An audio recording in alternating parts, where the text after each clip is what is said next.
The assassin.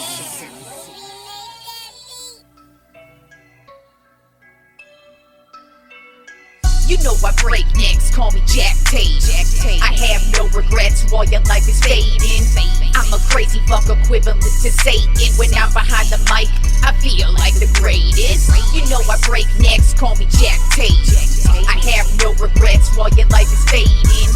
I'm a crazy fuck equivalent to Satan. When I'm behind the mic, I feel like the greatest. What up, y'all? You're listening to Sports Talk with Tropp, and I'm your host, Katie Tropp. Well, it's playoff Monday, y'all, and it's feeling good to be a Cowboys fan today. I've got a good feeling about tonight's game. I know if you're listening to this after the game and the Cowboys just got their asses kicked, you're probably laughing your asses off. But if they actually kicked ass, well then, haha to you. But we'll see how the game goes tonight. But I'm actually feeling pretty good about tonight's game. So we'll see how it goes. But anyways, before we get into the great games from Wild Card Weekend, I did drop a new music video yesterday for my single, The Queen of the Heartless. So you can check that out on my website, katietrop.net, or on my YouTube page, youtube.com/katietrop.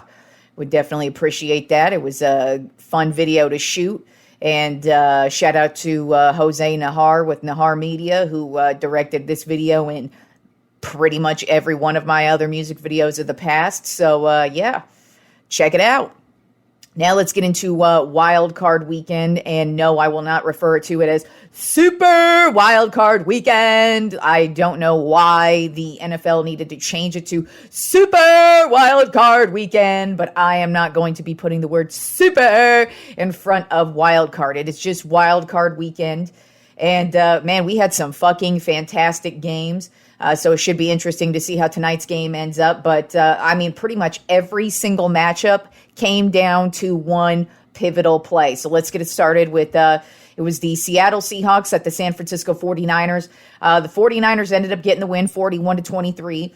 For the most part, the Niners did dominate this game, but there was a brief period of time in the first half, and then going into like the first part of the third quarter, Seattle made this a very good game. They actually had the lead at one point. It was very back and forth between them, and but then in the third quarter, the pivotal play happened, and it looked like the Seahawks, they were in scoring position. They were either going to be getting 3 points or 7 points on this drive, and Geno Smith drops back to pass. And the Niners defense did what the Niners defense do, and that is they forced a fumble. Then they were able to run it back, set their offense up in good field position. And really after that, the 49ers just took off and really absolutely dominated this game. Brock Purdy had a very solid game for a rookie. He went 18 for 30, 332 yards and 3 touchdowns. Christian McCaffrey had a solid game, 119 yards and 1 touchdown. And then Deebo Samuel, he also made an impact, 133 yards and 1 touchdown. And he had a huge run for a touchdown. The guy is just so difficult for everybody to even just take down and tackle. He's very squirrely. Like, you could get your hands on him and the dude just kind of jukes just a little bit, and it's like, boom, you can't get a hold of the dude, and he just runs for daylight. But the Niners did what they were supposed to do. The Seahawks, they made it a game, but then just after that fumble, it was just good night for the 49ers. So the 49ers move on to the divisional round. Then it was the Los Angeles Chargers at the Jacksonville Jaguars. And at first, this game looked like it was a fucking runaway by the Chargers. I mean, Trevor Lawrence came out and was throwing interceptions to the Chargers like he thought they were his receivers. I mean, he really got to know Asante Samuel Jr. of the Chargers, because he had 3 of the 4 interceptions that Trevor Lawrence threw in the first half. It was just insane. It was 27-7 going into halftime. So it just was like, at one point it was 27-0. So it just looked like it was not gonna be the night for the Jaguars. Now, in the back of my mind, I am thinking to myself, this is the Chargers. And if any team can blow it, it's the Chargers. And the Chargers did exactly what they did. Now, it was kind of funny because the announcers for this game, were Tony Dungy and Al Michaels. And Tony Dungy was kind of giving his take on what he would be telling his team, because Tony Dungy was actually in this position many years ago when he was the coach of the Colts. The Colts were down something crazy. I can't remember. I think it was like 28-0. Might have even been more than that. But they were down by a lot at halftime, and they actually mounted, I think it was the second biggest comeback. And this one actually ended up being the third biggest comeback from the Jaguars. But so Tony Dungy was basically saying they shouldn't get away from their game. They should just continue to run the ball, but also that the first two drives of this half are going to set the tone. And that's exactly what fucking happened. And it was funny because when Tony Dungy said that, sometimes I'll scroll through Twitter during games because it's just hilarious to see how fucking stupid commentary is said on there. And one of the stupid commentary was like, Tony Dungy's so stupid because he said they should just run the ball. And it's like, yeah, Tony Dungy actually knows what he's talking about because he actually, coached in this fucking game. But anyways, I digress. So he was right.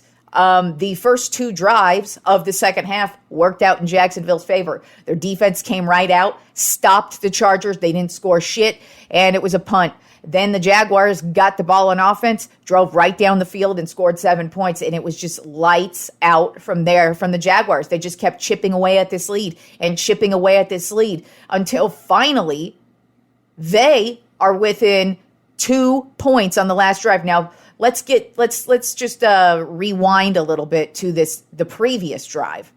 So the previous drive, Jaguars drive down the field. Now they get a touchdown. So they're going to go for the field goal, and until Joey Bosa throws a little temper tantrum and throws his helmet onto the field, like he's heading towards the sideline, and then he just throws his helmet on the field. Well, he gets a personal foul called there, and that moves the Jaguars right up to the 1 yard line, and so they decide to go for two. And I actually think they were going to be going for two anyways, but now they're for sure going for two. And they go for 2 points. And now, instead of making it a field goal game where they could tie it, it turns out now it's a 2-point game. So the Jaguars defense steps it up on the next drive, and the Jaguars get the ball back. And they drive down the field, and they have this beautiful, game-changing 4th and 1 play. Now, you got to give it up to Doug Peterson. As I said, this game was going to come down to coaching, and you damn right it came down to coaching. Peterson did not let his team fall back. Trevor Lawrence had 4 interceptions in the first half and did not give a fuck. He came right back and had 4 touchdowns he had 3 in the second half and 1 right before halftime. The dude came right back, erased those interceptions. The rest of his team didn't let him down. And then Doug Peterson just kept calling the same game he wanted to call. He did not let his team down, and they just stepped it up and believed in themselves. And then on this 4th and 1 play, 4th and 1, and it was inches too. It was inches, and so you're just thinking Trevor Lawrence is just going to run for this, and they're going to get the first down. Nah. Instead, what happens is everybody thinks Trevor Lawrence is going to run for this first down. No, instead, they turn to the running back, Travis Etienne. He runs outside where nobody is and not only gets the first down, but sets them up in perfect field goal position to win the fucking game. And the field goal kicker, he did make it really close. I mean, it was inches in the field goal, but the Jaguars would go on to win 31-30 in one of the biggest chokes of all time history. I mean, whoa. And it was just funny to watch. As I told you on Friday's show, it was gonna come down to coaching, and Doug Peterson took Brandon Staley's ass to school. And really, like I said, shout out to Trevor Lawrence for erasing those 4 first half interceptions. He ended up going 28 for 47, 288 yards, and 4 touchdowns. That was a spectacular showing for the Jacksonville Jaguars and a horrible showing from the Los Angeles Chargers. Then Sunday's games, we had Miami Dolphins at the Buffalo Bills. This actually turned out to be a very close, surprisingly close game. I mean, at first, Buffalo came right out the gate and were blowing the doors off of Miami. But then all of a sudden, right before halftime, Miami really started to get it going. made it an actual game, and then it turned very sloppy. Josh Allen, he had a lot of turnovers yesterday. He had 2 interceptions, and then he also had a couple of fumbles, and one fumble actually ended up going for a touchdown for the Dolphins. Now, lucky for him, the rest of his team stepped it up, and then also Miami's big game-changing play was actually on their last drive. They had a 4th and 1, and it ended up being called for a delay of game because they had to rush the play, and you could just tell it was not going to get off, but they also didn't have the timeouts either. So unfortunately, and I guess what happened was the coach wasn't aware that it was 4th and 1. They thought it was a first down because the previous play, it was very close, but it ended up being a 4th and inches. And so they just did not get the ball off, and ends up being a delay of game and sets them back 5 yards. So then instead of 4th and 1, it's 4th and 6. Their quarterback is just left scrambling and is unable to complete the pass. And so Buffalo barely gets by with the win against the Dolphins, a very porous Dolphins offense. Definitely on the defensive side, they played a great game. Miami wasn't really known for their defense this year. It was really all about the offense. But defensively, they really stepped it up. But as I said, Josh Allen, even though he had all the turnovers, he still had a really solid game. He went 23 for 39, 352 yards and 3 touchdowns. And then Stephon Diggs, he had 114 receiving yards and made a few big plays to set them up in scoring position. So Buffalo just eked this one out, 34-31 over the Dolphins, and it was a very sloppy game from them in certain areas. But hey, a win's a win, especially at this time of year. Then we had the New York Giants at the Minnesota Vikings, and this was a battle. This is what you call real ass football, because really, in my opinion, one team really didn't get, they weren't really, nobody was flawless, but nobody had like a horrible game. It was really just really good football and just taking over and scoring and playing great defense when you needed to. And the Giants actually got the upset over the Vikings, 31-24. And as I said, like usually when the Vikings lose, you expect to see this like horrible stat line from Kirk Cousins of a bunch of like interceptions. And don't get me wrong, the pivotal play in this game, it did come from Kirk Cousins on the last 4th down. On their last drive, it was like I believe it was 4th and 8 or 4th and 6. I don't recall. It was one of the two. But anyways, they had this 4th down play, and when he threw the ball to Hawkinson, it wasn't even anywhere near the first down marker. It was like 3 yards away. So it was such a pointless call, or just a pointless pass, and that was really the only blemish on Kirk Cousins' day. Overall, he actually had a very good game. He went 31 for 39, 273 yards and 2 touchdowns. But it just was really the Giants' defense clamped down, stepped it up when they really had to, and really got to give it up to Daniel Jones. Even though I don't think he's that great of a quarterback, he's really stepped it up this season in particular, but these last couple of games as well. He went 24 for 35, 301 yards and 2 touchdowns, but he also had 78 rushing yards on the ground, and he really made some key plays on the ground. So the Giants just really stepped it up defensively, made some big plays on offense. Saquon Barkley had a solid day. He had 2 touchdowns as well, had a couple of really big runs that were the difference makers. And the Vikings, yet again, this is why nobody really believed in them from the start, just because even though they kept padding the win column, they weren't really convincing anybody. And unfortunately for them, this was the first game of the season that they lost. That was a close game. And so they actually were undefeated in all of their close games this season, and this is the one that they lost.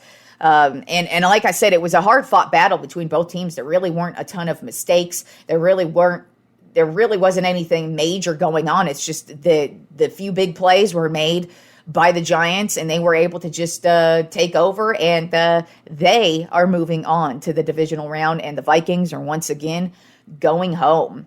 And then Sunday Night Football ended with the Baltimore Ravens at the Cincinnati Bengals.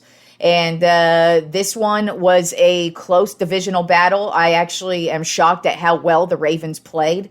A lot of people are kind of disappointed in how Cincinnati played, but to me, this was a division matchup. They just played the week before. They really don't like each other, and the Baltimore Ravens do have a solid defense. So you got to really give it up to them. And actually, there was one point in this game where it looked like the Ravens were going to win the game. And guess what?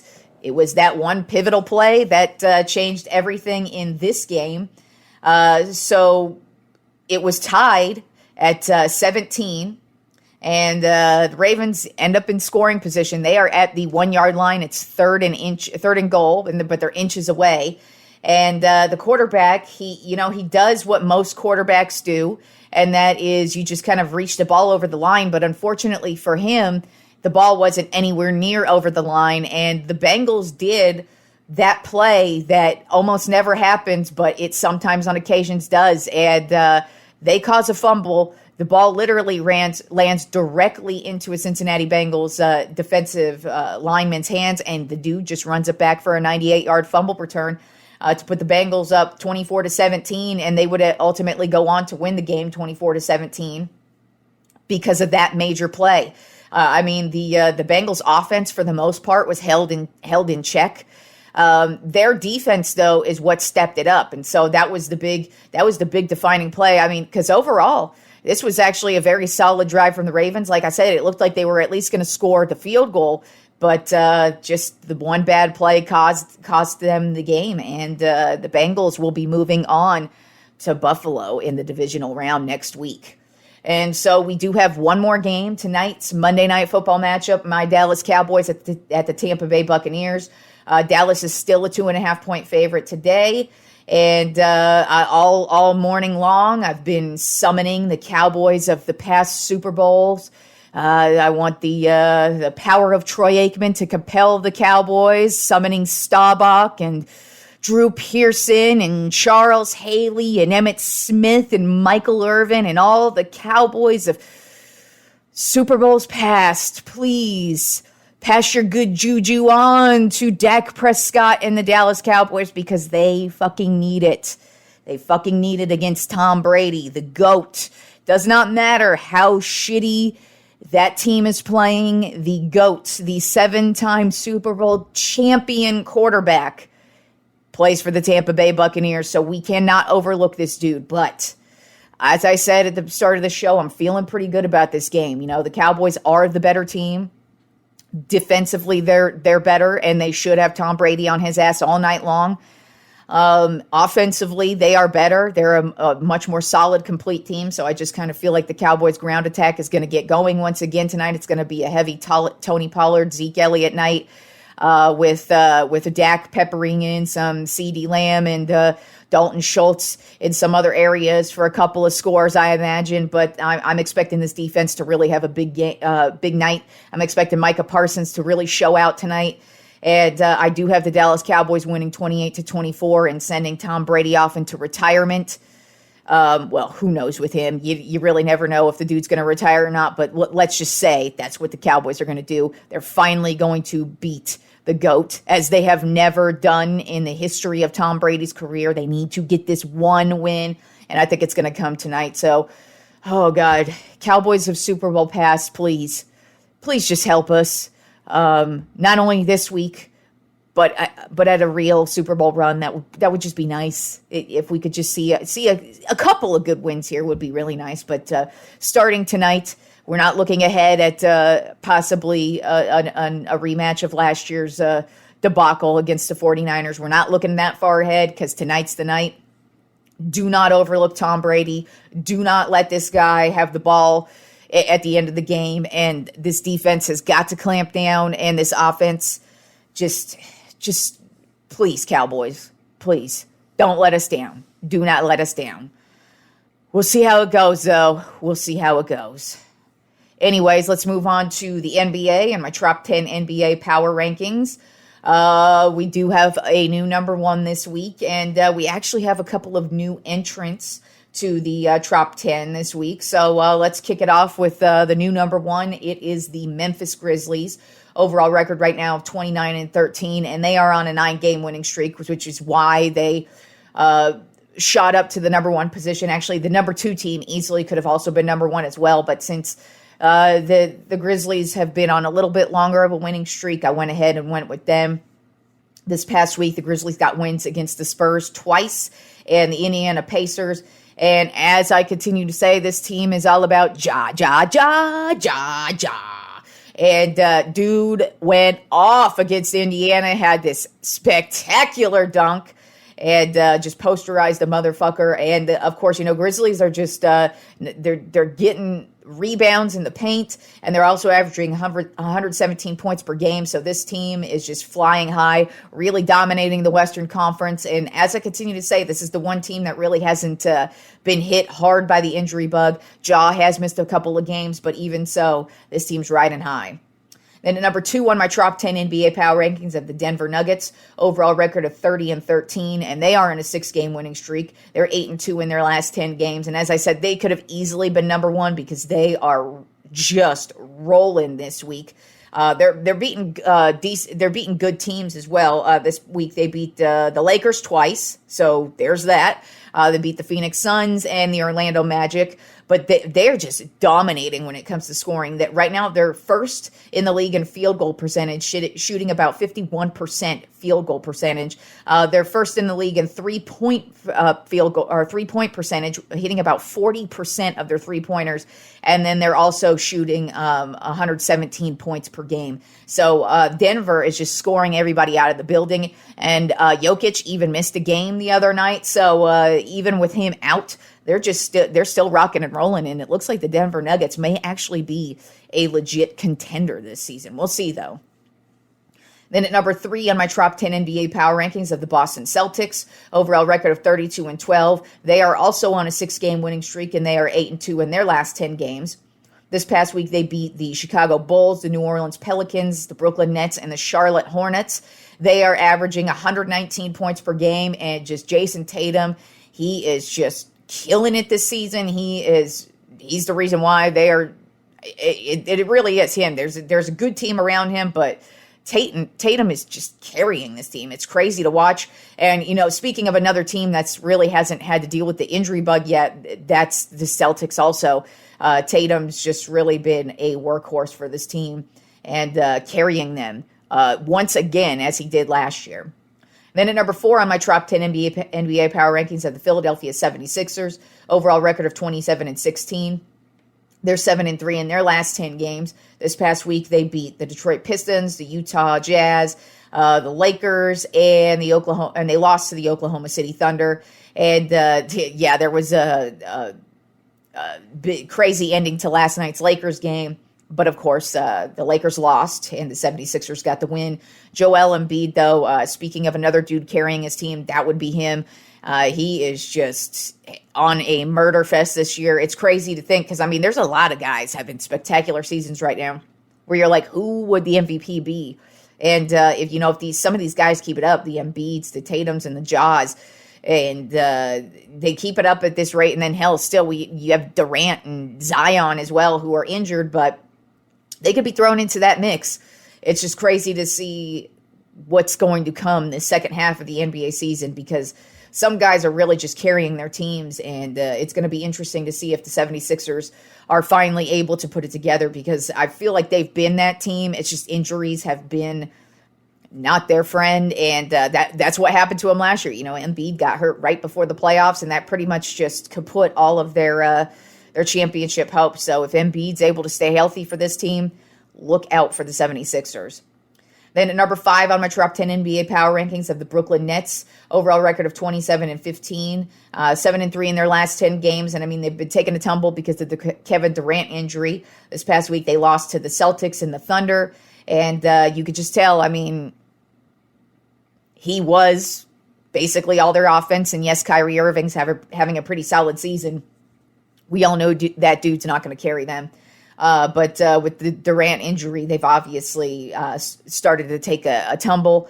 They're still a good team, and they might be able to tread water until he gets back, and especially because they're in the Eastern Conference, so that also plays a little bit of a role in that. But, they definitely need Durant to come back. Then at number 6 on my Trop 10 NBA Power Rankings, climbing a little bit, the New York Knicks. Overall record of 25-19, 7-3 in their last 10 games. This past week, they lost to the Bucks, but they got wins against the Indiana Pacers, Washington, and Detroit. And, man, Randall and Brunson are just carrying this team. Brunson had like a 40-point game the other night. Julius Randle, he is just continuing his reign of terror for the Knicks.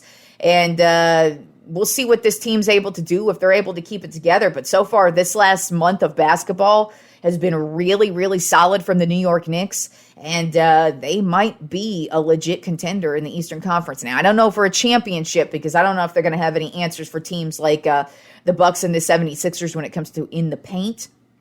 But right now, Knicks are looking pretty damn good. Then at number 7 on my Trop 10 NBA Power Rankings, I have the Miami Heat. Overall record of 24-20. They're 7-3 in their last 10 games. This week they got wins against the Oklahoma City Thunder, and they beat the Milwaukee Bucks twice. And you really haven't heard much about the Heat this year from me just because they really have been a middle-of-the-road team, but they now finally seem to be putting it together, and they're looking really solid right now and getting some pretty good wins.